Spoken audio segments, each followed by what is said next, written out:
Tristesse et désolation, voilà ce que ressent Michel Dirken ce samedi. Dans le violent incendie de vendredi qui a ravagé les anciennes glacières de Saint-Gilles, le directeur du musée d'art fantastique a perdu son entrepôt de stockage.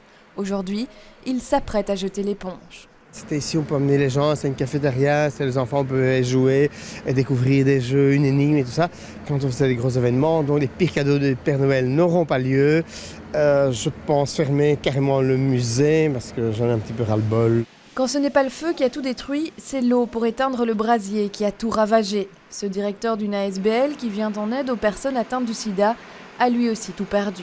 Par rapport au niveau humain, c'est quand même dur de devoir assumer ça parce qu'on travaille en Amérique du Sud, on travaille dans les pays en voie de développement et qu'on ne peut plus rien faire parce qu'eux là-bas ils n'ont rien et que nous ici, par la négligence d'un idiot, on a perdu tout le matériel pour travailler. Ces images amateurs montrent l'incendie qui s'est déclaré vers 20h vendredi soir rue de la Glacière. Vu l'ampleur du brasier, la commune a très vite déclenché un plan catastrophe. Certains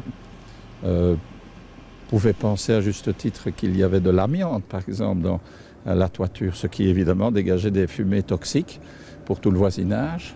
Et puis, il restait une incertitude sur d'éventuelles personnes qui seraient restées dans les décombres, ce qui n'est pas le cas.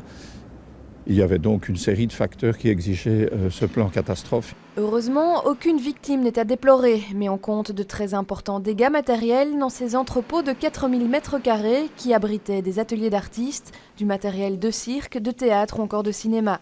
L'enquête est en cours, mais il semblerait qu'un poêle à bois défectueux soit à l'origine du sinistre.